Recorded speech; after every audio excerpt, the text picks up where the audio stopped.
Why does the government keep on printing money? Are they just out here to drive down the value of the dollar and oppress us Americans?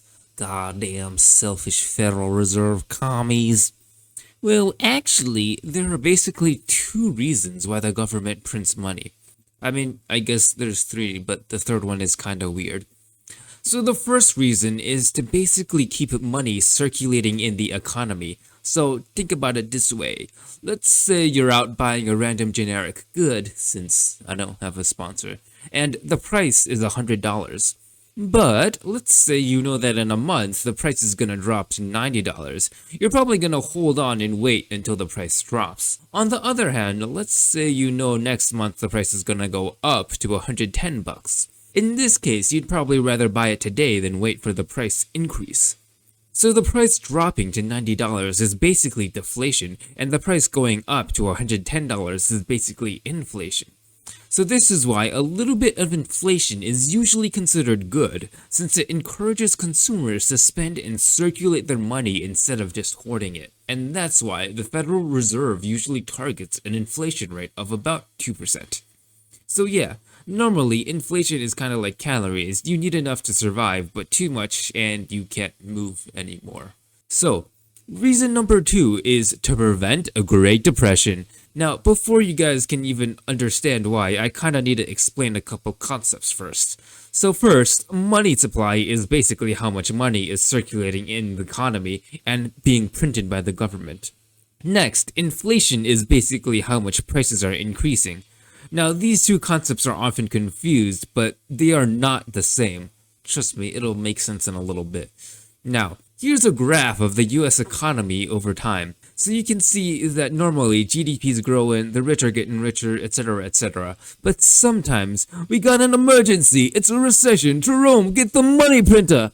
Now you're probably thinking, these idiots, aren't they just increasing inflation? My gas prices are gonna go up into the stratosphere, loop back around, and stab me in the ass. And you know what?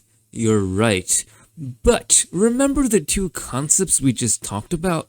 So, the Fed printing a ton of money increases the money supply and instantly floods consumers with cash. However, the increase in money supply is not a direct increase in inflation, because it takes some time for businesses to actually adjust their prices to match the new money supply.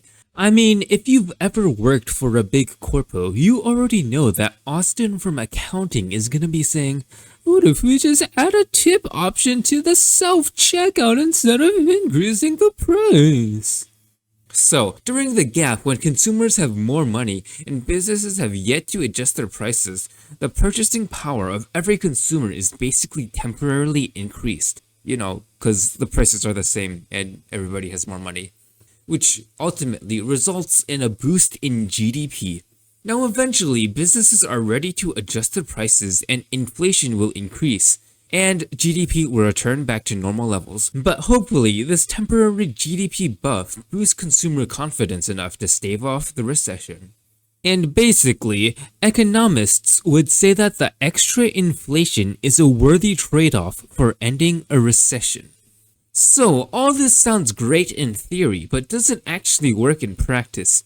What if the Federal Reserve just decides not to print any money and leave inflation alone during a recession? Well, this actually happened once, and it's called the Great Depression. Now you see, back in those days, economics wasn't really invented yet, so people basically just thought that you could leave the economy alone and capitalism would sort itself out. But what happened during the Great Depression is what started out as a small banking failure kept on spiraling until it reached a catastrophe. As people ran low on money, they stopped spending money at businesses, which caused businesses to stop employing people, which ended up with people with less money. This keeps on repeating until eventually you got a generation of people that think butter sandwiches and peanut butter stuffed onions are delicacies. Now for future recessions, the government did start using the money printer, and indeed the data does seem to show that the economic health pack works, since whenever the Fed starts up the money printer, GDP usually starts picking back up, followed by a trailing increase in prices and inflation later on down the line. Oh, and I almost forgot, the third reason to print money is basically because everything's fucked.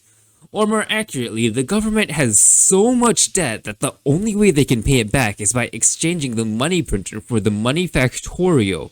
It's kinda a separate discussion on how government debt works, but so far the US hasn't been in this situation.